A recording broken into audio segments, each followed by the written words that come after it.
Hello friends, आज हम पढ़ेंगे differentiating features of bronchiolitis and asthma. First हम डेफिनेशन देखेंगे what is bronchiolitis and asthma. Bronchiolitis is an acute viral infection of the bronchioles caused by respiratory syncytial virus, parainfluenza virus and influenza virus, adenovirus, mycoplasma।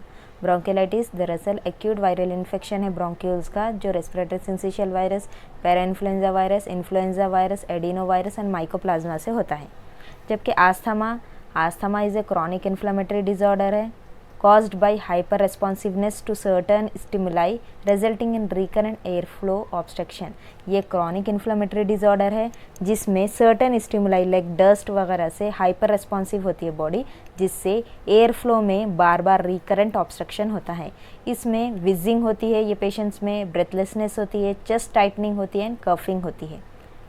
As of onset ब्रोंकियलाइटिस 2 month से 2 years में ज़्यादा होता है, 2 months to 2 years। Peak incidence between 3 months and 6 months के बीच में इसका peak incidence होता है। जबकि आस्थमा में 26% within first year of life में होता है and 74% childrens less than 5 years। तो 5 साल से कम उम्र के बच्चे होते हैं उनमें ज़्यादा देखने को मिलता है ये। Frequency of attack bronchiolitis usually single attack में होता है, आस्थमा फ्रीक्वेंट अटैक में होता है।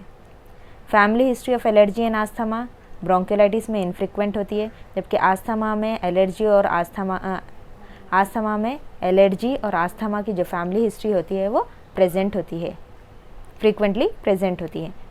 यहाँ पर concomitant allergic manifestation like eczema and atopy यहाँ ब्रोंकियलाइटिस में एब्सेंट होते हैं, जबकि आस्थमा में यूजुअली प्रेजेंट होते हैं।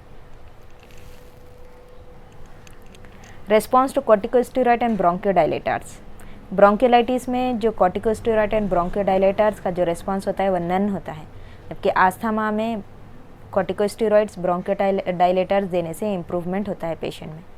जबकि सीरम आईजी एंड ईसोनोफिल जो काउंट होते हैं ब्रोंकियलाइटिस में नॉर्मल होते हैं, आस्थमा में usually serum IgE and eosinophil count elevated होते हैं and eosinophil in sputum is characteristic होते हैं, ईसोनोफिल स्पूटम में कैरेक्टरिस्टिक होते हैं। Thank you.